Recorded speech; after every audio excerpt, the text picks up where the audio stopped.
Exercise 1 real number वास्तविक संख्या।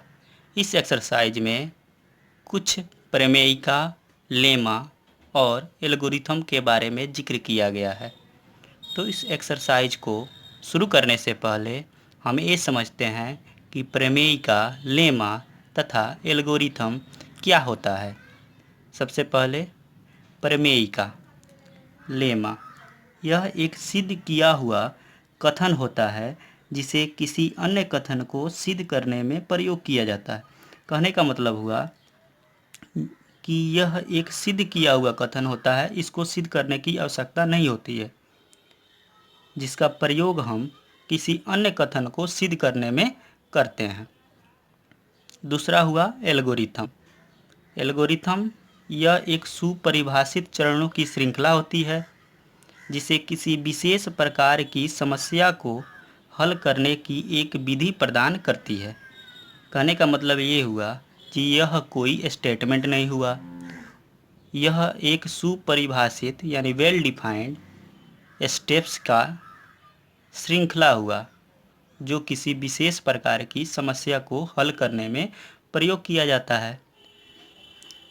जैसे हम समझते हैं, जैसे आपको बोला जाए जो 24 यानी 25 को 3 से भाग कीजिए, तो आप क्या करेंगे? 3/24 और आपका शेषफल 1 आ जाएगा। तो कहने का मतलब क्या हुआ, 3 को हम 25 को 3 से भाग दिए तो क्या हुआ, 8 बार में गया और एक शेषफल बचा। तो क्या हुआ, ये वेल डिफाइंड यानी ये क्या है, प्रोसेस है जिससे हम 25 को 3 से भाग दे रहे हैं। तो ये भी एक एल्गोरिथम ही हुआ।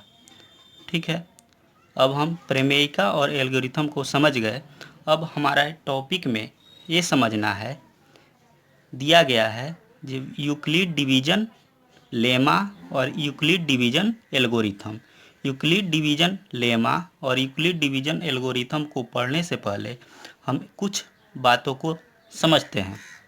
जैसे 3 को 25 को 3 से भाग दिए, 8 बार में शेषफल 1 बचा। ठीक है, तो हम इसको ऐसे लिख सकते हैं, 25 बराबर 3 गुना 8 प्लस 1। अगला फिर हम एक और लेके देखते हैं। जैसे मान लिए 27, 27 को 4 से भाग दे रहे हैं, तो 4 छक 24, हमारा शेषफल आया 3। तो 27 को क्या लिखेंगे, 27 बराबर 4 गुना 6 प्लस 3। यहाँ से हमको ये मिल रहा है कि ये हम क्या है, 25 जो क्या है जिसमें हम 3 से भाग दे रहे हैं, तो ये हुआ हमारा क्या हुआ, भाज्य हुआ, भाज्य हुआ। और ये हमारा 3 जो है जिससे हम संख्या को 25 को भाग दे रहे हैं, तो ये हमारा भाजक हुआ। और 8 जो है हमारा भागफल हुआ, भागफल हुआ। और 1 जो है हमारा शेषफल हुआ, शेषफल। ठीक है, तो इसको हम ये लिख सकते हैं, भाज्य, भाज्य को इंग्लिश में बोलते हैं डिविडेंड, डिविडेंड।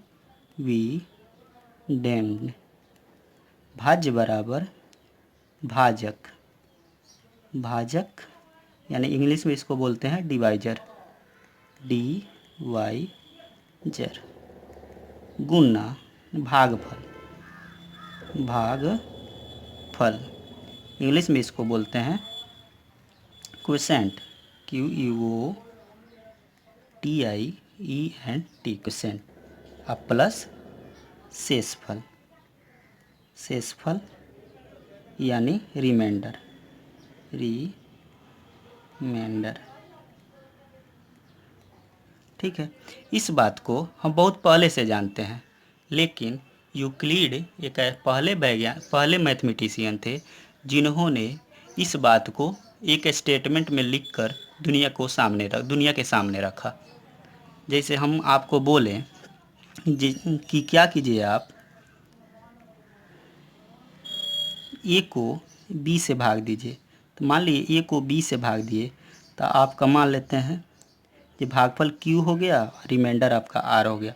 तो आप क्या लिखेंगे, A बराबर BQ प्लस R भाज्य बराबर भाजक गुने भागफल प्लस शेषफल। और शेषफल आपका क्या होता है, हमेशा भाजक से कम होता है। तो शेषफल जो रिमाइंडर है आपका 0 से बड़ा और जिससे भाग दिए b से भाग दिए उससे हमारा हमेशा कम होगा।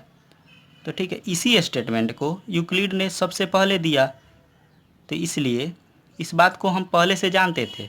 लेकिन यूक्लिड एक पहले मैथमेटिशियन थे जिन्होंने सबसे पहले इस जो पहले से प्रचलन में आ रही जो चीज़ थी इसको एक स्टेटमेंट में दे दिया।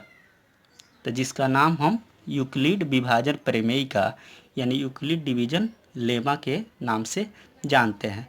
उन्होंने इसी बात को क्या कह दिया, जो दो धनात्मक पूर्णांक a और b दिए रहने पर ऐसी अद्वितीय पूर्ण संख्याएं q और r विद्यमान हैं कि a बराबर bq प्लस r, जो r है 0 और 0 से बड़ा और b से छोटा।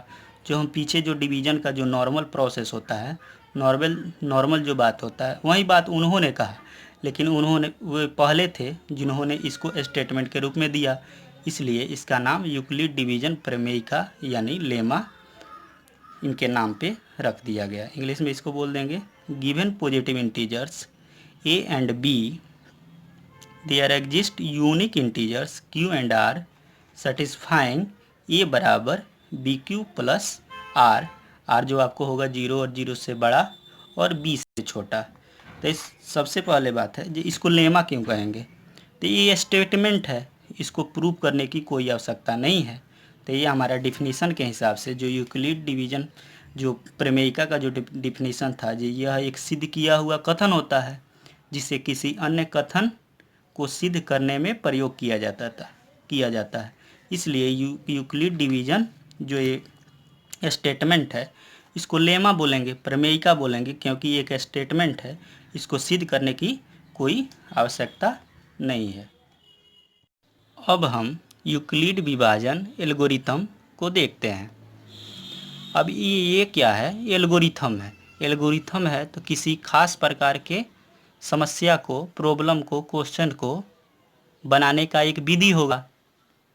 इसके नाम से ही पता चल रहा है, जो एल्गोरिथम की हम जो डिफिनीशन समझे तो वो एल्गोरिथम में ये होता है जो किसी खास प्रकार के समस्या को हल करने की एक श्रृंखला होती है।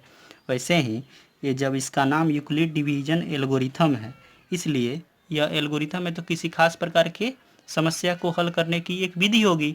वैसे ही तो ये क्या बोलता है यूक्लिड डिवीजन एल्गोरिथम, यह दो संख्याओं a तथा b का HCF निकालने का एक विधि यानी एक तरीका है, जिसको आप स्टेप बाय स्टेप फॉलो करते जाएंगे तो दो संख्याओं का HCF आसानी से निकाल पाएंगे।